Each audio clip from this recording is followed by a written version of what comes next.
Greetings, my name is Rudimentary Rob. Welcome back to my Valheim series, and welcome back to the continuation of the previous session. We are out here in the middle of Ashlands with our mage, and we are getting us quite our fair share, possibly more than our fair share of action. So you better strap yourself in, get your fanciest mage duds, including the compulsory brown safety pants on, and let's get back into it.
I hope the video adjustment has been working out. I sort of tried to only do one lot of settings to do while it's really dark and nighttime.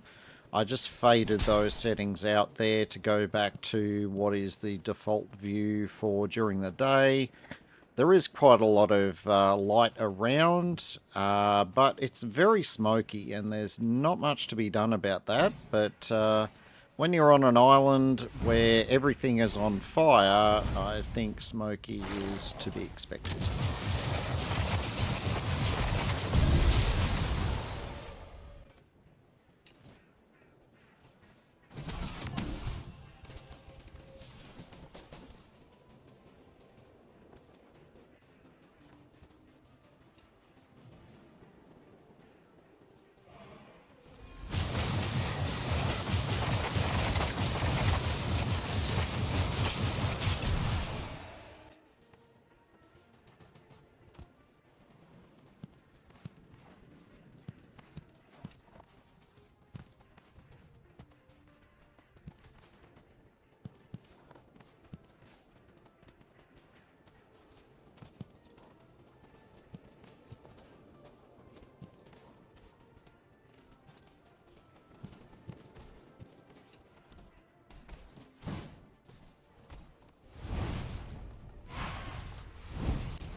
Now, in amongst your journeys as a mage in Ashlands, there is one tip I have, and one tip which is the most important tip of all. Don't forget to renew your bubble when it runs out. Just saying. If you want to know what happens when you don't do that, don't worry, there's a bit of that going on later in the episode.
Yeah, trying to keep your little friends up is quite literally a constant battle in Ashlands. Uh, Another pro tip, I suppose, equally relevant. Don't get attached to your skeletal friends because they have a habit of not hanging around very long.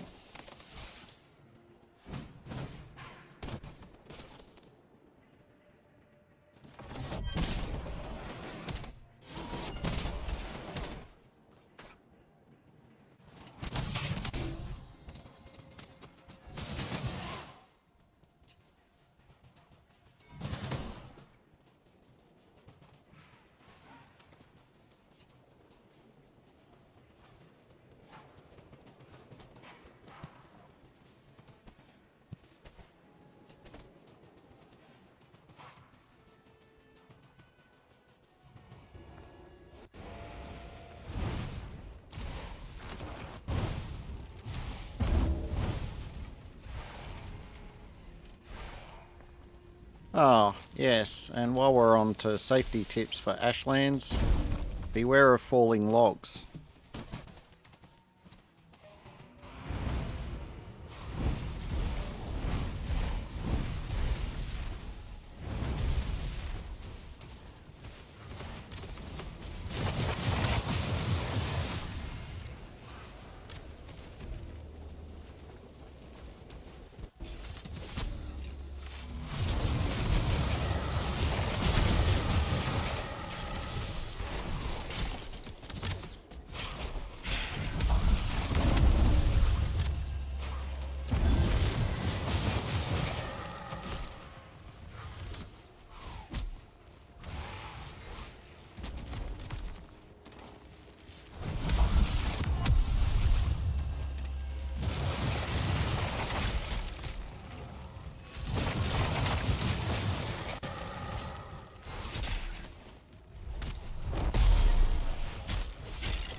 And, in a most apt naming, yes, my skeletal friend is my best pal because he's prepared to lay down his life to ensure that I can get away.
I really hate those lava blobs as the mage because they just cause so much havoc with your pets.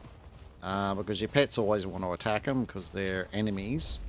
And of course, the minute anything gets close enough to them, they explode. So you get 3 skeletals up, you get them shielded, and a blob shows up, they run after the blob and promptly get blown up by it. So yeah, pet moan, lava blobs, and pets.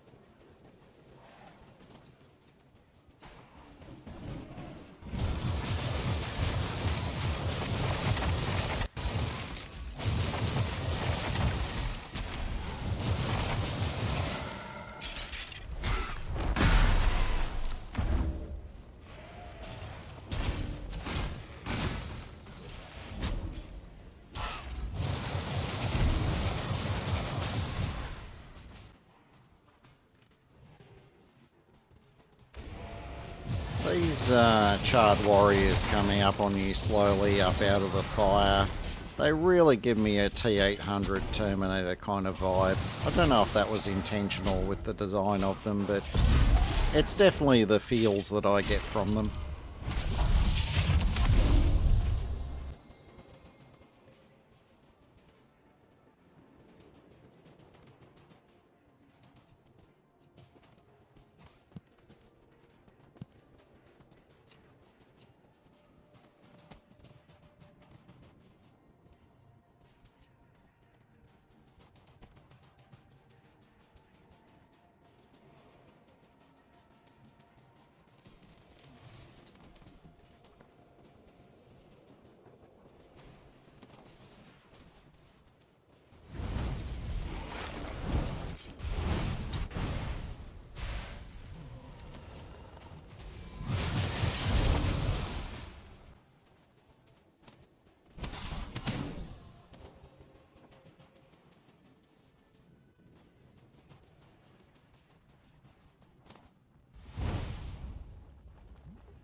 As you can see, I'm more or less retracing my steps from a couple of episodes ago, but I'm still encountering a lot of resistance, and that comes down to the somewhat aggressive respawn that there is for critters in Ashlands.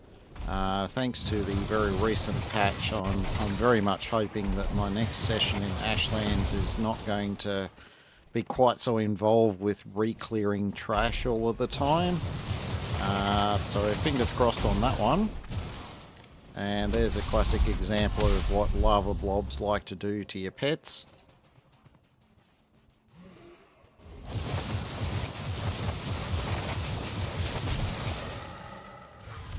I'm sort of at a point in this session where I'm getting on, I'd say about 90 minutes in, and playing the mage like this is very full on compared to, running around and tanking stuff as a melee is a lot more straightforward. There's a lot less, mobility, I guess you could say, involved in it. So fatigue is definitely starting to kick in here. And you're going to start seeing some pretty rudimentary mistakes along the way.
Now, the thing that you really don't want showing up when you're tired is a Morgan. And sure enough, a Morgan has shown up. Once again, the Queen buff is on cooldown.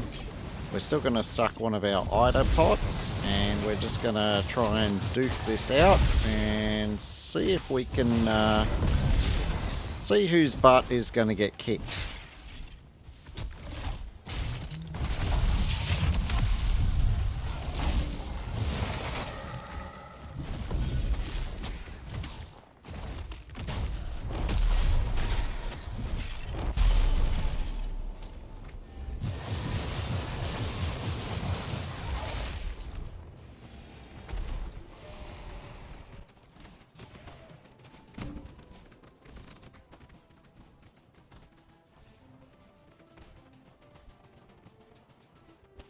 And in the brave tradition of Sir Robin, we are running away. There was just far too much going on there, and to not have the Queen's buff available, we're just not going to be able to do enough meaningful damage and thin out their numbers before our bony friends died, which would then leave us with far too much to deal with only ourselves and our... yeah, insufficient skills. But never be afraid to run away. And never forget to resummon your friends when you get a minute. Nudge, nudge, hint, hint.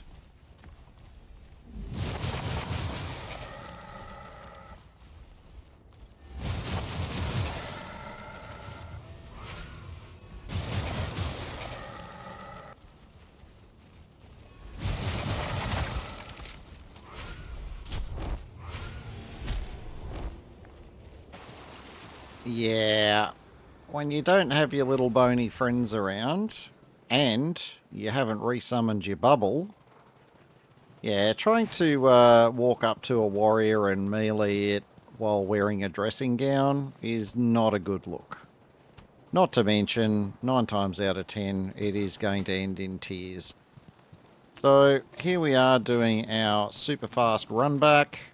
It was quite a long run back. I was dodging rather a lot of angry stuff that was coming after me, but I was determined to maintain my tradition of nudie corpse runs. And so here we are. We've picked everything up, but our gravestone hasn't disappeared.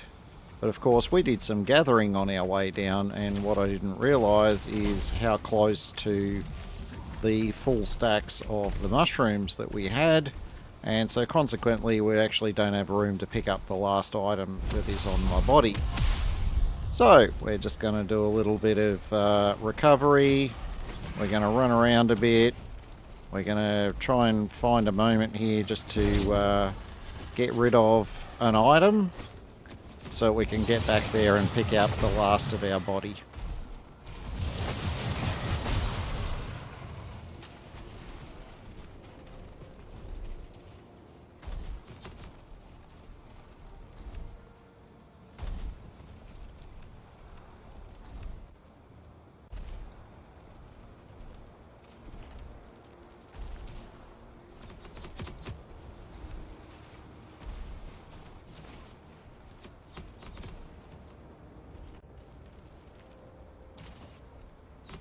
Yeah, indecision when you're tired is a terrible thing. But I've decided that the excess fiddleheads are what has to go, because I definitely want the Askven hides. They are way useful and a little bit harder to come by, so we're picking up everything we can. We've got our Askven hides, and we are going to see what we can do about recovering some of our dignity.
And relax. We've remembered to get our friends back. We're gonna whack a bubble on them. And we should be back to happy days again. Should be.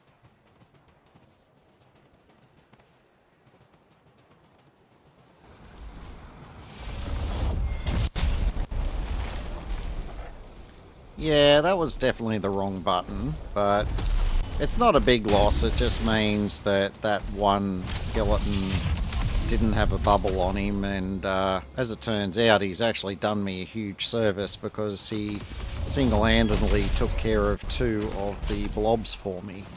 So, yeah, I'm going to have to give that guy a purple heart.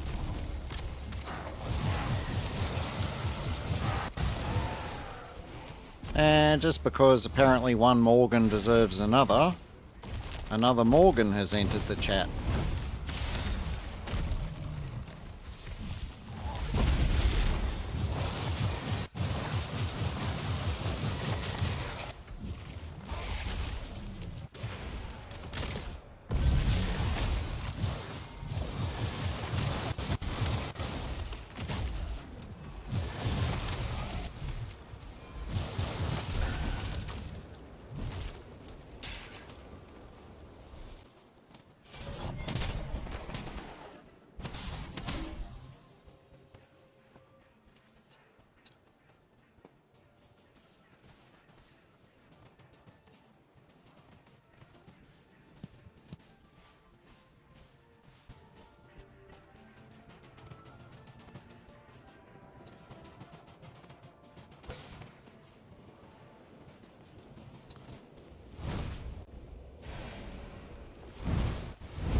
And the most attentive of you will be noticing that the magical barrier, buff is slowly ticking down here, and, rather than burning all of my ITA on trying to bombard something that's too far away to actually summon anything to send to me, maybe at any stage, maybe put up a bubble. Yeah, maybe. No, let's just wait until we get stabbed to death by the warrior that was coming at us with all the speed and intent of a T-800. Anyway, as I said, I was getting rather tired at the end of this episode. Oh, sorry, episode session, I should say. Well, it's not quite the end of the episode, but yeah, I was getting pretty knackered by this stage, so I was, yeah, definitely making some very rudimentary mistakes. This was actually not one of them. So these Morgan holes, all of them usually have Morgans in them, but the Morgans are actually buried, and you won't aggro them until you reach a certain point in the cave. So if you haven't woken the Morgan up in the putrid hole yet, you can always duck in there for a quick respite if you ever need it. So yeah, that one is definitely a very good tip to do. But at this stage, I was pretty much done with this session. I was close enough to base. That was it. I was going home. But on our way home, I just wanted to show you that we actually have a couple of tamed Ashlands. Yeah, they're not 1-stars. I was really hurting for not having enough Aspen meat and Aspen hide. So I thought, whatever, I can get a couple of just vanilla ones in there and get them tamed up fairly quickly. And, you know, that'll do for now. They do lay eggs. I will capture those eggs and set up a separate breeding facility in a safer location, and I'll save that for another episode. And speaking of episodes, we've come to the end of this one. I want to thank you for watching. If you've enjoyed the content, don't forget to give me a thumbs up and to subscribe if you haven't already done so. Until next time, my name is Rudimentary Rob. Have yourself an absolutely fantastic day.